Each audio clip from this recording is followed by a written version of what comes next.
Sorry, guys. What's going on? Alright, so today we're gonna make some beats. I have this little idea right here. I mean, it was just a little chord progression that I sort of kind of edited and stuff.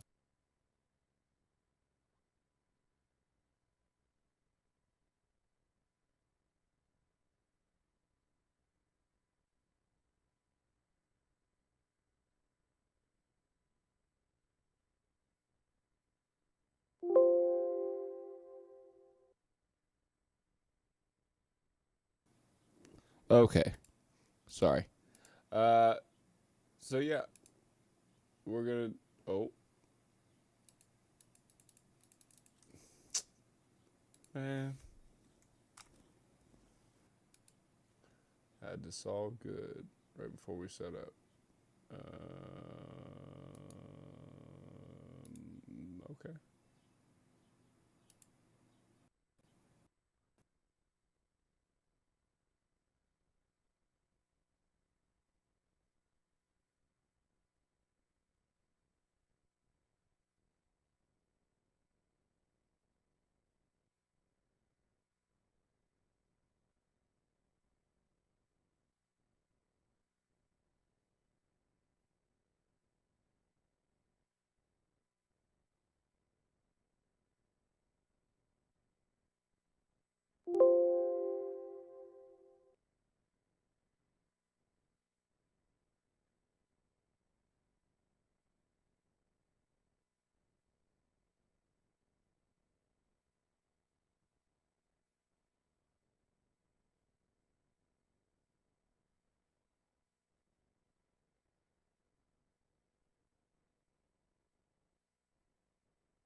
Okay.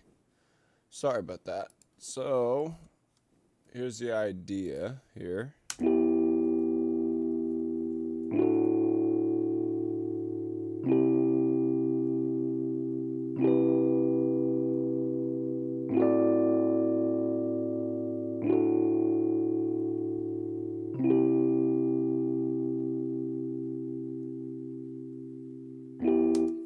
Yeah, that's the idea. We got at least for the moment. um, sorry. As far as the what's it called podcast we're gonna play today, we're gonna go with the counterpoints slash breaking points uh, channel. Um, they do a lot of like good just news reporting. I don't know. I follow them a lot. I don't feel like watching some I don't know, whatever today. So we're gonna watch these. I'll comment, react, all that kind of good stuff. But yeah, they do a good job. So yeah, let's listen and also do some work. Just gonna Good skip morning ahead and just a welcome little to bit. Huge. into the flower mound. People can also see Ecuador administration is backing. Republican is on the precipice. By the way, they're not left or right. They're very, well, there's some anchors who lean one way or the other, but they do a good job of not being too, you know, overly zealous, if you will. I like them, you know. I mean, I don't trust everything anybody says, but, you know, yeah. of moving to vacate the chair. Charity, I guess, filed the motion, but when she pushes for a vote on it is anybody's guess. And one of the big reasons for that is actually a really admirable fight over Section 702 that Freedom Caucus type Republicans and Justice Democrat type members could come together on and try to get to some reform. It's a huge surveillance mechanism. We've talked about it many times, and most of you are probably familiar with it, but there's a lot going on. The Biden administration is backing a terrible reauthorization bill, essentially. And that vote is today and tomorrow. So this is a 6-month fight over surveillance authorities that is coming down today. Donald Trump weighed in on Truth Social. We'll try to figure out what he was trying to say. And Norfolk Southern announced that it will settle for $600 million with victims in East Palestine. So we'll bring some details, talk a little bit about that. And an NPR business reporter of 20 plus years penned an essay in the Free Press yesterday. It was super buzzy, kind of blowing the whistle on NPR, but I think Ryan and I will have a lot to talk about in that segment. Yeah. All right, let's start in Arizona. We can put a one up on the screen.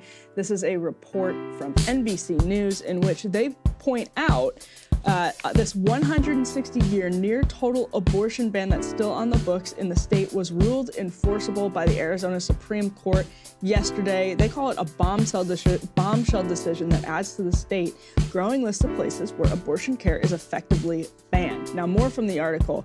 This is an 1864 law in the middle of the Civil War, before Arizona was a state. It made abortion a felony punishable by 2 to 5 years in prison for anyone who performs an abortion or helps a woman obtain an abortion. Now, there's some back and forth in the courts after Roe, as happened in a lot of states. Arizona is similar to a lot of states in this respect. The Civil War era law, NBC writes, enacted a half a century before Arizona even gained statehood, was never repealed. So an appellate court ruled last year that it could remain on the books as long as it was, quote, harmonized with a 2022 law, leading to substantial confusion in Arizona regarding exactly when, during a pregnancy, abortion was outlawed. The other thing I think is worth noting in this case is that the Attorney General of Arizona has said that she's not going to enforce it, but local prosecutors can enforce the old law. So that's not entirely comforting to supporters of abortion in Arizona or even opponents of this move from the Supreme Court. The other thing that I want to point out that I haven't seen in a lot of media reports is the way the Arizona Supreme Court handled this. Basically, they said, we think a decision of this gravity should be left to the people of Arizona. Basically, that there's legislative supremacy over the court in this case. So it's not sort of like the Alabama, sort of, what's the best way to put it? Like Judeo-Christian theological decision about IVF. They're actually just saying that we think the people of Arizona, this is almost, I'm paraphrasing from the decision, the people of Arizona, the legislature of Arizona, their representatives should make a decision on this. And in fact, it looks like that's what's going to happen in Arizona later this year. It's like, hey, the people of Arizona spoke in 1864, right. 50 years before Arizona was a thing, and there were probably, 15 settlers, who passed on and voted on that. I like how you said before Arizona was a thing. Yeah, I mean, it was a thing. It was like part of Mexico, and it was home to a lot of indigenous populations still at the time. But yeah, 7 of them got together and wrote a law banning abortion. And so now, but yes, so before we get into Kari Lake's response here, the stage was set by Arizona Republicans, and you can correct me if I'm wrong, if you follow this closer, when they passed this 15-week abortion ban in 2022, before Roe v. Wade was overturned. And they put into that law a provision that said, if Roe v. Wade is ever overturned, then actually forget this 15-week ban. We're going for broke. The entire 1864 law goes into effect. And that's why the court was able to make this completely ridiculous ruling and go back to 1864, because they had re-upped it in 2022. And it's also why Kari Lake kind of knew ahead of time that this was going to happen. So it's not as if she can say she was caught off guard here. Kari Lake, of course, the Republican senatorial candidate in Arizona. So we can put up her reaction here to this ruling, which is saying, that this would be a 3.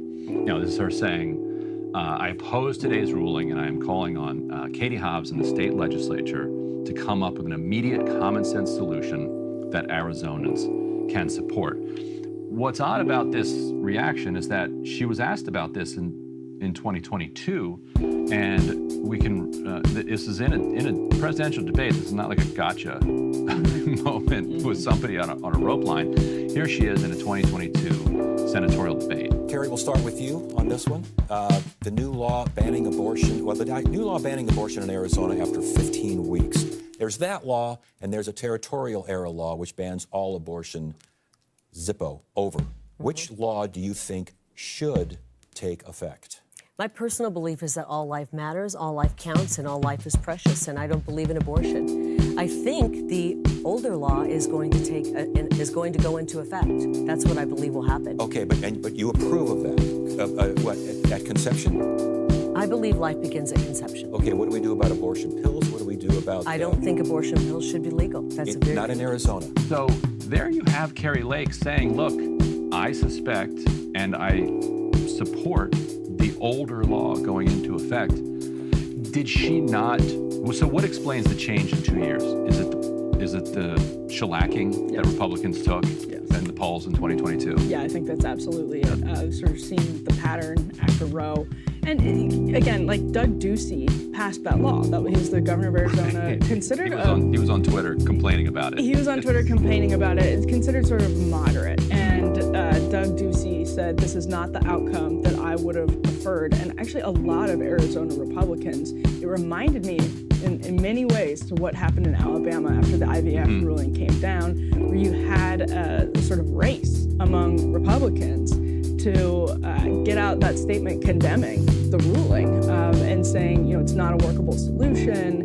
It's basically sounding similar to Democrats on some of those questions, but with the caveat that I'm really pro-life, but X, Y, and Z. It really is like condemning the panther eating your face, after you nominated the panther to the court and signed into law legislation that enabled the panther to then eat your face. It does seem like there was something intentionally ambiguous about what happened with the 15-week ban versus, it does seem like that. But obviously Doug Ducey said it's not the outcome that he would have preferred. Kerry Lake is now backpedaling. I saw a senior advisor to Kerry Lake talking to Steve Bannon yesterday saying, this is obviously Democrats have a huge electoral gift in the question of abortion, and so there has to be a way to talk about this, and that puts the writing on the wall for where Kerry Lake is going to go going forward. Now, I think a lot of Arizona voters are going to be heading to the ballot box and making decisions based on economics, their pocketbooks in the fall. I think it's probably going to be a heavy border-related election. But man, in terms of mobilizing the base or demobilizing the base, not getting people excited to vote for example, Kerry Lake, brutal. That will matter on the margins. So you think Kerry Lake going kind of wobbly on this from the right's perspective could kind of hurt her with some I think of her ground support? Or what do you mean by that? I think it's the type of thing that makes kind of the opposite. It makes a suburban woman who's really upset with what they see as radical policies from the Democrats, from Joe Biden, from Gayho, all of those things, say, I just am not going to vote. I can't vote for Kerry Lake. I don't like the other guys, but I'm not going to vote for Kerry Lake, so I'm staying home. Okay, yeah. Or they become single issue on that question. Definitely that'll happen too. And come out and say, look, we're not going to be governed by 7 settlers from 1864. I also think this is such a bad, this is just a particularly egregious flip-flop on such a high-profile issue for Kerry Lake, where she's on tape one way, and now that's one of those things that seeps into your public persona during an election like this. It's hard to get rid of that. Nobody likes to see that. Yeah, the soundbite is not great for her because she also tried to do a little play on like all lives matter. Yeah. Like she's too kind of web-brained, and I'm sure she regrets that. But at the same time, how do you not see that coming? Like if you're going to be a calculating politician, then be the calculating politician in 2022 also. Yeah. It's an ancient history. I guess the only thing you say is that it was pre-Roe and that she genuinely just did not grasp, what a electoral albatross it would be. Although she seems to be in the minority on that. Most people who have been pushing this, you've been very open about this. Yeah. That like this is our view, but it's not an electoral winner. No. Maybe she hasn't thought about it enough. Like maybe it's more of a surface issue for her. Because if you spend any time thinking about it, you're like, this is not going to work out electorally. Yeah. No, and I heard Nancy Mace talking about that as a Trump surrogate actually on NPR yesterday. She did a pretty good interview with NPR, as much as I'm loath to congratulate Nancy Mace sometimes. But she, talked about it as a survivor of rape. She said, I understand why there need to be exceptions, and I understand why this is terrifying to women, basically. And you can see that's just, it's very, they didn't expect to have to talk about this in that way. They didn't expect post-Roe. And I think that's the big mistake of both the pro-life movement and the Republican Party. There was just not adequate preparation for what would happen if Roe fell. People on the left too, it just seemed so unthinkable that this would actually happen. It was like the pipe dream of the pro-life movement. And it was the nightmare of the actual Republican Party, where people are sort of moderately against abortion, but mostly in favor of winning elections and gaining more and more power. So Kari Lake to me is an example of somebody who was really riding high on the Trump wave, somebody who was super popular with Trump's base. Ultimately lost the election when a lot of people said Kari Lake is going to win this thing. Like I've never seen anything like it before.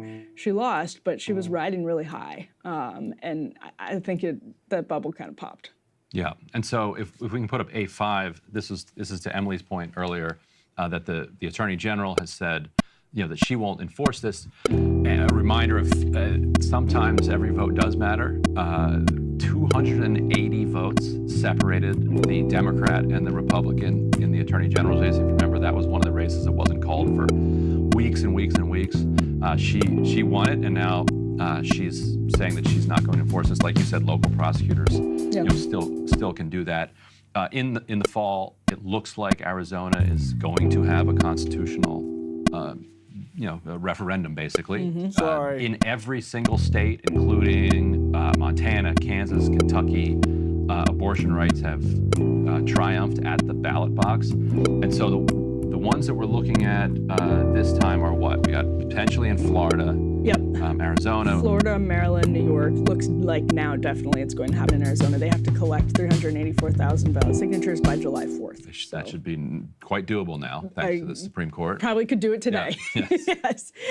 So it looks like that constitutional amendment, as you said, Ryan, is going to be there. There are efforts underway also in Arkansas, Nevada, South Dakota, Montana, Missouri, Colorado. It's possible, but unlikely, according to the AP's analysis, that it ends up on the ballot in Iowa, Maine, and Pennsylvania in the fall. But a lot of swing states in there, obviously Florida, Arizona, Nevada, maybe Missouri and Colorado, but states where this is going to be a huge issue. This is better for turnout for Democrats than Republicans. There's just no question about it at this point. So actually, in a way, by kicking this back to Arizona voters, what the Supreme Court did is give Arizona voters a chance to get rid of the 15-week Doug Ducey law. Yeah, when I saw that ruling, I wanted to check, was this Democrats? Yeah, on the Supreme seriously. Court? Or do they just really hate Kari Lake? Like Kari Lake must be thinking to herself, what have I done to this Arizona Supreme Court? I think there was to treat me this way. Yeah. Well, this also happened the day after Donald Trump sort of, Crystal Sager talked about this, but had a little bit of an earthquake or induced a little bit of an earthquake in Republican politics with his statement on abortion. His statement on abortion was one that basically only Donald Trump can get away with. It's sort of a blueprint for other Republicans, and that's where you see Kari Lake, her senior advisors, Nancy Mace, all kind of clustering in that region, which is basically saying things like, look, we think the voters should decide. The voters are wildly against the Democratic position, which is to not ban third trimester abortions. We all basically agree that somewhere, meeting in that second trimester is the way to regulate abortion. We don't agree with completely cutting off access. There have to be exceptions, and it is an electoral disaster. Blah blah blah. That's sort of like taking from Trump, adapting it to different candidates. But I don't know how it works if you're not Donald Trump in particular. It's like when he went off on Hillary Clinton in that one debate. You remember where he was like, she. 1 in 8 people have worked at a McDonald's. Hi, welcome to McDonald's. That's a lot of people who know things like teamwork, people skills, and surprising moments. Our experiences you'll always have. She wants to rip babies out of wombs, but at the same time, he also believes like pro-life Mike Pence type people are kind of crazy. And everybody knows it. Yeah. Frankly, Yeah. like everybody knows it. So. Yeah, he's creeped out by them. Yes. Yeah. But he also every time during his presidency when he was in trouble, that's who he would go back to. The pro-life community. Yeah. Yep. Because they were know his it. most ardent supporters, and he knew it and they knew it. They know it and really resent it. That's part of the reason that people were really upset yesterday on Mondays. They feel like they've really been taken for granted by Donald Trump, that he'll go to them when he needs that kind of bolstering. But then nobody can be happy in America. Even the like anti-abortion crowd that got Roe v. Wade overturned by Trump.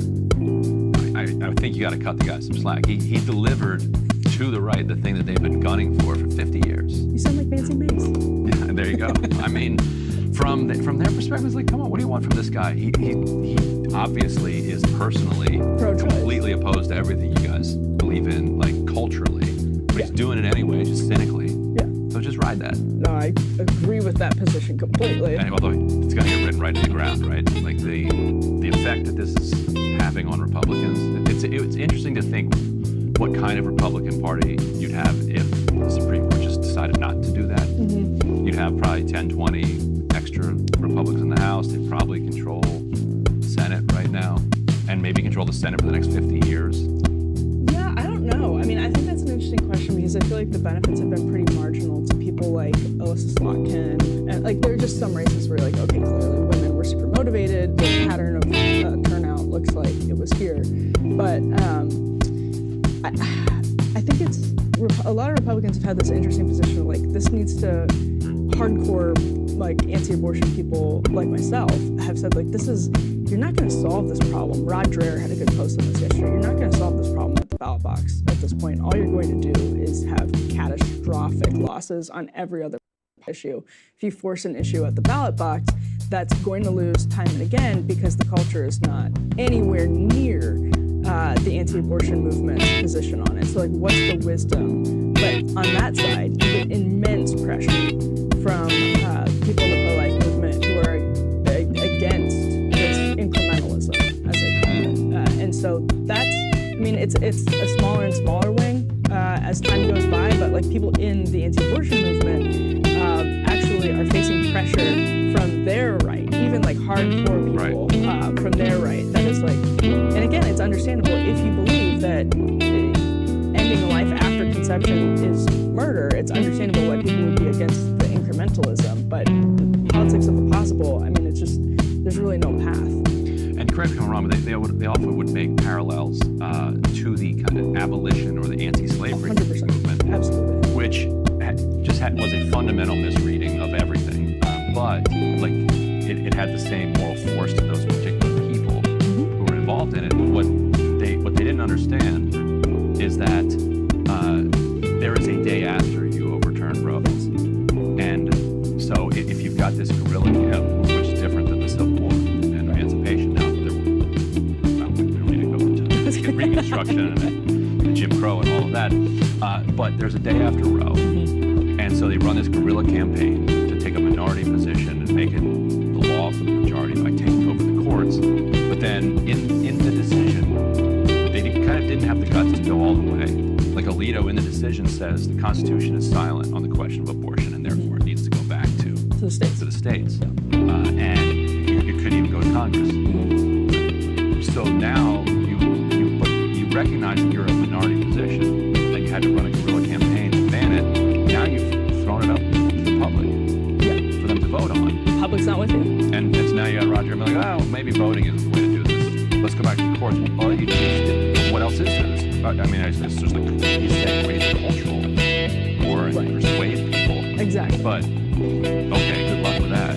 Yeah, but that's really the only route. I mean, that's the only way to do it, and it's not a, it's definitely not a one that's looking great. But Saagar pointed this out yesterday on Twitter. He's like, listen, the message of the pro-life movement my entire life was, let's take it back to the states, and and now they're saying exactly the opposite of that. To the point you just made. Not like that.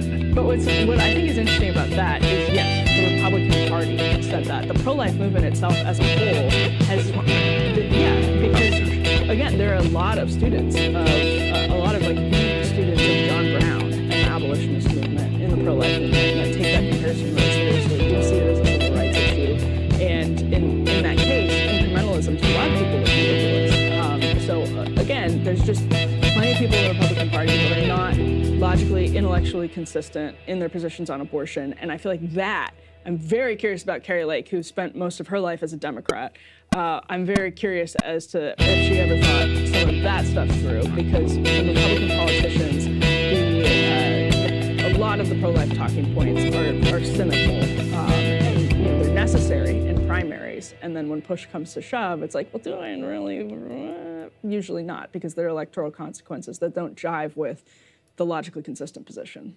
Right. And basically, if you're trying to enforce minority position on a country that still has some democratic mechanisms in place, you can't do it. It's not gonna work. You either have to be have dictatorial power, or, like you said, you have to have a cultural revolution where you win over a majority, you persuade a majority of people to agree with you. But polling and globalist suggest I think that's not going to happen. But I would love to see them try like that. I think that is the appropriate way to go try to persuade people rather than have the court come down and do what to do. Hey, if you liked that video, don't forget to hit the like button and subscribe to Breaking Points. If you want to see the rest of Counterpoints, go to breakingpoints.com, become a premium member, and get the full uncut show every morning here on Spotify. Help us build independent news and get the full show every morning at breakingpoints.com. Yesterday, Defense Secretary Lloyd Austin showed up at Congress, and he was protesting during this pretty much everything that comes to Congress to talk about anything touching the Israel-Gaza war. He was accused of facilitating genocide, and so after the protesters left Senator Tom Cotton, he engaged him in a bit of a back and forth about whether or not there is a genocide going on, and whether or not the U.S. and Israel are affecting it there. Secretary Austin, thank you for acknowledging in response to Senator Wicker that Hamas committed war crimes on October 7th and has been committing them every day since by using human shields. I want to address what the protesters raised earlier. Is Israel committing genocide in Gaza? Senator Cotton, we don't have any evidence of genocide being created. That's Israel's not committing genocide in Gaza. We don't have evidence of that. Thank you. What do you make of he could say yes. He could say ICJ has said there's a plausible case for genocide. He could say no. He said we don't have evidence for it. What do you make of that? He said we don't have evidence for it, and then he also said there's, quote, no question that there have been, quote, far too many civilian casualties throughout the Israel-Hamas war, and that he stressed to Yoav Gallant that Israel's military must protect the civilians. So my basic takeaway of this is it's super characteristic of the Biden administration's attempt to have it both ways, right? Like they want to be citing international law in one case and then shirking it in another. And I know a lot of people are familiar with the definition of genocide at this point. And accept the definition. The definition. I'm just going to read it again because I think it's worth talking about the context of that exchange. So they say genocide means any of the following acts committed with intent to destroy in whole or in part a national, ethnical, racial, or religious group.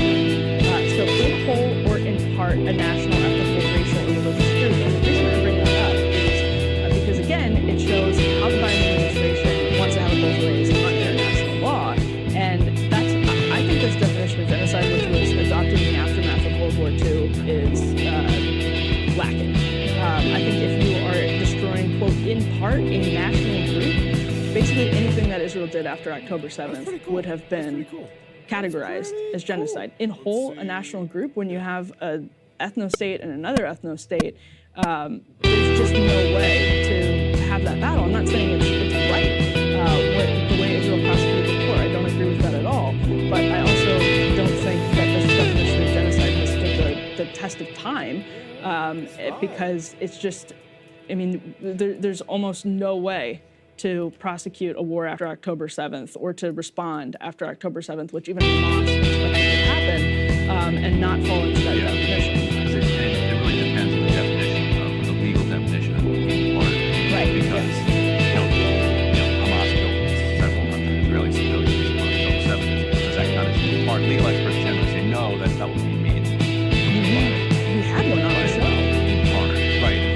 He was saying no. He was saying no because it was October 7th. right. He was saying Hamas may have the intent, but they don't have the capability. Whereas Israel has the capability, and that is an understandable distinction. But yes, that question of in part is huge. And so, Saeed Erekat at the State Department asked a really good question, which goes to this, where he did not obviously get a good answer. But the question is one to sit with, which is there a definition of genocide that would allow Bosnia and Rwanda to apply, but not Palestine? Oh, that's interesting. Because the U.S. Yep. is comfortable with saying Yep. this was a genocide of Rwanda, this was a genocide of Bosnia, the International Court of Justice. And everybody around the world is comfortable Even the Uyghurs. saying, right. Yeah. Well, the Uyghurs, he also mentioned Rohingya, Yeah. because the Uyghurs, you have the cultural destruction, the cultural genocide, but you don't have the kind of mass death that you had in Rwanda, Right. the Rohingya, and Bosnia. And also, that one is contested, more so than at the international level, Bosnia, Rwanda. But a lot of people that embrace that one would take that. Exactly. Like you have, right, ask Jake Sullivan or Lincoln. Exactly. Right. Yeah. They're going to leave it that. 100%. It's just so, it's typical. We talked last week about this quote that came across in Hollywood's memoir recently, where he said, Israel, Britain, they were all selling arms to Iran. The thing that really disappointed me, and I know this is ironic, obviously, coming from all of the North, but in his memoir, he says the thing that really disappointed me is basically the United States was like lecturing everybody to not do it. Right. While doing it. Reminds me of this famous Chomsky interview where he's asked, what's the difference between counterterrorism and terrorism? And he says terrorism is when they do it. Counterterrorism is when you do it. So speaking of terrorism, just put a third element here. God has returned to the neighborhood of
intelligence law came in, the IDF starts opening fire. The CNN investigation finds out. IDF initially said, actually, we never fired, and then later said we fired warning shots, and then they said we fired at quote-unquote suspects. CNN has obtained a bunch of different videos from who were there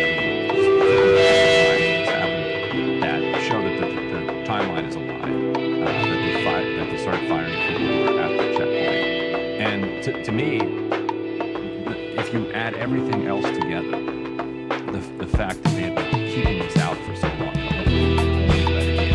under intense pressure, and then learned from reporting that they did open fire on people, they did lie about it, and it did then lead to what they wanted, which was the rest of the flour not getting in, which then lead to what they also have said publicly they wanted, which was depriving Palestinians of food. It's kind of one more deliberate act. So that's why I say that there is evidence. Whether or not Lloyd Austin wants to say it's conclusive evidence is a different question. But there's evidence. But this is Netanyahu's version of the Biden problem, in that he has people saying, yes, use food as a weapon of war. In what case throughout human history has food not been used as a weapon of war? In what case throughout human history are people feeding their nation that they are at war with? Well, it's kind of what we decided to do after the horrors of World War II. It's kind of now everyone sort of came to the table and we can't let that happen again. So if you agreed to those standards of war, then yes. But there are people in Netanyahu's right saying, why are we doing this? This food is going to be used to bolster people, kill us. And so Netanyahu again has to kind of try and have it both ways, and not say outright that there's a position in the Israeli government, or there are factions in the Israeli government that don't want to feed Palestinians, because it's not conducive to flattening Gaza. It's not conducive to their definition of winning the war, which is still, by the way, completely clear. The Biden administration, which to a point that you, Crystal, and Margot often made, is essential to the prosecution of this war from Israel's position, is not even cued in on what the date is. Netanyahu is not telling them the date of this invasion of Rafah, probably because of leaking concerns, intelligence sharing concerns, but that just tells you how fraught the relationship is right now. Or if it even exists, it's a bluff. Throughout the Exactly. Hamas reported earlier this week on various channels that in one day, in 3 different engagements, 13 IDF, at least 13 IDFs will be in combat. Yesterday, they posted some video confirming that had, in fact, happened. These have setbacks lining up with the IDF announcements withdrawing from significant areas of southern Gaza. So, in some ways, it might be a public-facing bluster from Netanyahu that actually ground invasion is not something that the IDF thinks is advantageous at this point, when it's also continuing to threaten and be threatened by Hezbollah up the north. Plus, we have leading into the Iranian response to Israel's attack on the Iranian consulate in Damascus, which was a massive breach of international norms. Hey, if you liked that video, don't forget to hit the like button and subscribe to Breaking Points. If you want to see the rest of Counterpoints, go to breakingpoints.com. Premium member, full uncut show every morning in your inbox and on Spotify. Help us build independent news and get the full show every morning at BreakingPoints.com.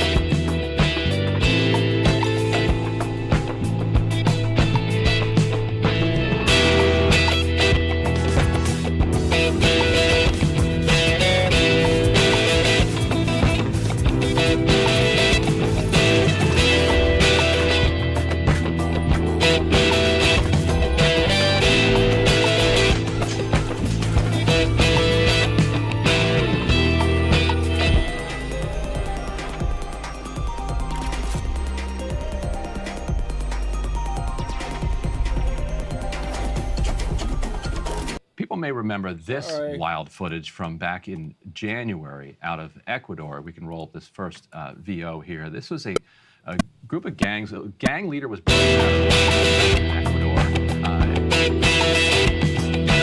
Climax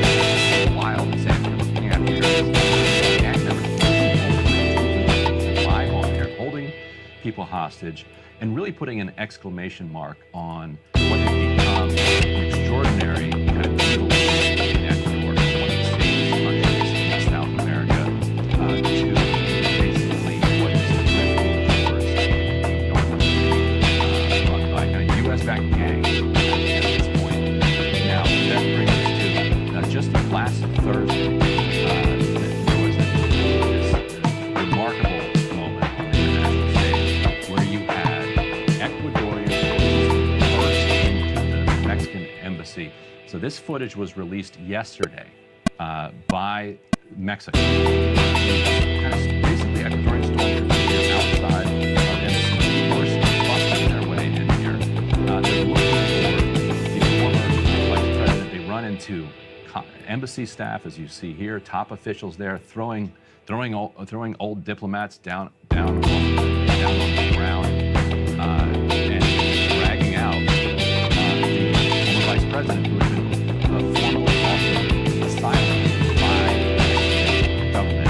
It's hard to describe the greater relief international law, perhaps an airstrike. It's happened in massive quite recently. Now, the U.S.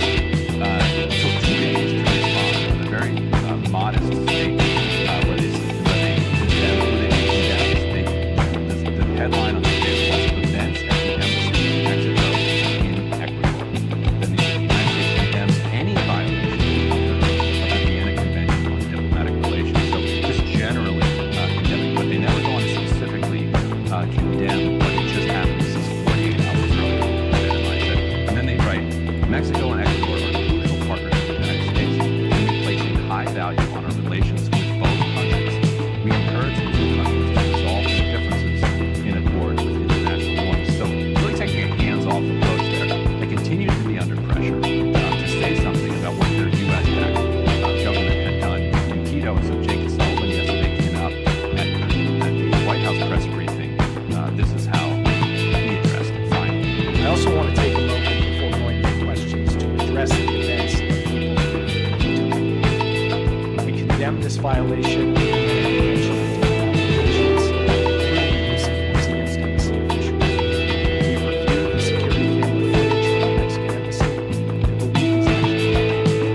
The Ecuadorian government disregarded its obligations under international law as a host state to respect the inviolability of diplomatic missions and jeopardize the foundation of basic diplomatic relationships. The backdrop of all of this is quite interesting. We put up this fourth video here. That this is former National Assemblyman Ronnie Aliaga, who you're looking at here, who has created a huge stir in Ecuador over the past several weeks by releasing text messages between him and Diana Salazar, who is the U.S.-backed Attorney General in Ecuador. It was Salazar who issued the arrest warrant against the former vice president before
number of countries actually, Mexico being one, which we'll discuss with you, Argentina also, but also Belgium, where former President Correa himself has been relatively close-sided. It's not my case, but I don't Right.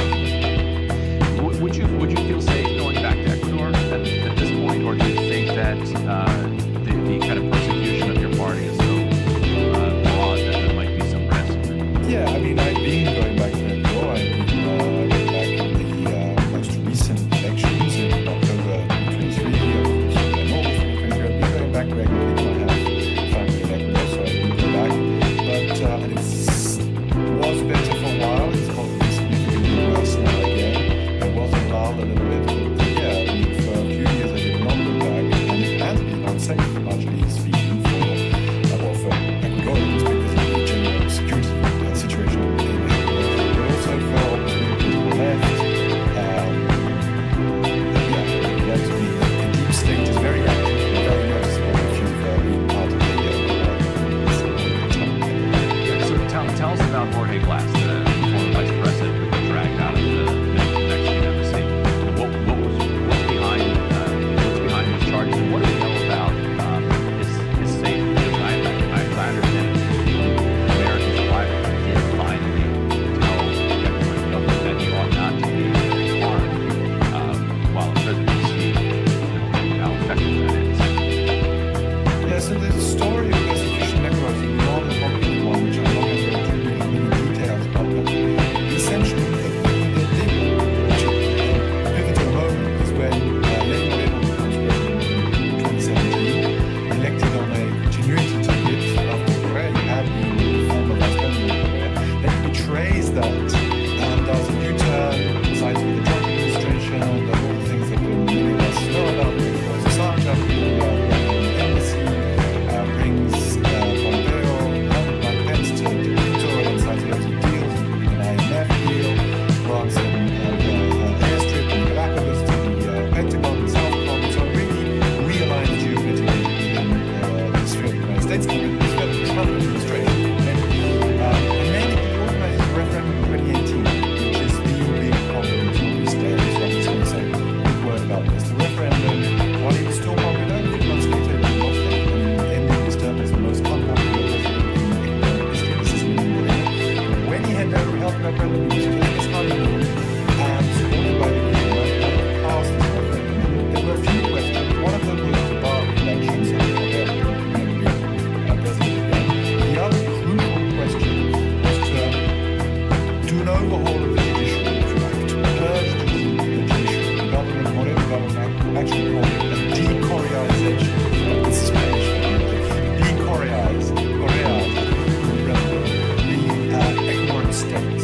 And so you have to get rid of all the Correista elements of the Ecuadorian state, like the judiciary. And then we managed to name a series of new, very diehard Correa judges who then started the prosecution. And this was a prosecution that was essentially carried out in 2020. In part against Jorge Glass, who ended up in jail. He was 6 years in jail. And another one, a big case involving several people, including President Correa himself, who got an 8-year jail sentence. But because he was already living abroad in Belgium, the Belgian government, seeing that the actual sentence says Correa was guilty of psychic influence over others who commit crimes, right? This is actually in the sentence. So the Belgian government eventually gave Correa political asylum based on the fact that there was a clear case of political persecution. Interpol also denied several arrests, red alerts they called for the arrest of Correa. And so internationally, the case crumbled, if you like. But domestically, in Ecuador, they doubled down on this, and there is an arrest warrant for Correa, for several other people. And Glass, because he was in jail, they managed to start, as soon as he was freed, they managed to start a new case, which is even more ludicrous than the other. That essentially has to do with reconstruction funds after the earthquake in 2016. Ecuador had terrible earthquake in 2016. Glass was as vice president in charge of reconstruction. And they're saying he used those funds not for reconstruction, which he headed a committee, and those funds were used for economic dynamism, to stimulate growth and so on and so forth. That's not strictly reconstruction, so they're not even accusing basically with not using the funds for reconstruction for something else, which was also public policy. So the whole case is a sham. So he thought that it was a new sham, and so he sought asylum in the Mexican embassy. There have been a number of Ecuadorian former Correa collaborators, ministers, so on and so forth, seeking asylum in the Mexican embassy over the last few years. Several of them have been granted safe passage during the previous administrations to enjoy their political asylum. The technical term is to be able to reach Mexico and enjoy their political asylum there. But this time under the war, Ecuador refused to grant the safe passage, and in fact, as we saw quite dramatically, stormed the embassy, which is a massive violation, we can talk about this, of Article 22 of the 1961 Vienna Convention on Diplomatic Relations, which is really the ground floor of international law, right?